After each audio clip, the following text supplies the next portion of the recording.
দেশের বিদ্যমান পরিস্থিতি ও সাম্প্রতিক ঘটনা নিয়ে জরুরি সংবাদ সম্মেলন ডেকেছে বাংলাদেশ ইসলামী ছাত্র শিবির। রোববার সংগঠনটির কেন্দ্রীয় প্রচার সম্পাদক আজিজুর রহমান আজাদের পাঠানো বিজ্ঞপ্তিতে এ তথ্য জানানো হয়েছে।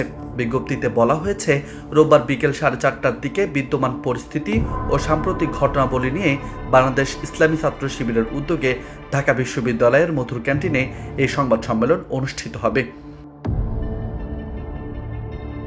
এদিকে ধর্ম অবমাননার অভিযোগে সাজাদুর রহমানের গ্রেপ্তার এবং র্যাব কর্মকর্তা আলেবউদ্দিনের ধর্ষণের ঘটনায় দ্রুত বিচারের দাবিতে বিক্ষোভ মিছিল করেছে বাংলাদেশ ইসলামী ছাত্র শিবির ঢাকা মহানগর পশ্চিম শাখা।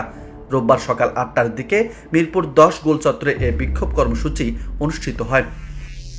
মিছিল থেকে বক্তারা হুঁশিয়ারি দিয়ে বলেন, বাংলাদেশের মুসলমানরা কখনোই ইসলাম বিদ্বেষী কর্মকাণ্ড বরদাস্ত করবে না। অপরাধীদের বিরুদ্ধে কঠোর আন্দোলন গড়ে তোলা হবে। বিক্ষোভ শেষে নেতারা সুষ্ঠু বিচার না হলে কঠোর কর্মসূচিরও ঘোষণার হুঁশিয়ারি দেন। নিউজ ডেস্ক, বার্তা 24।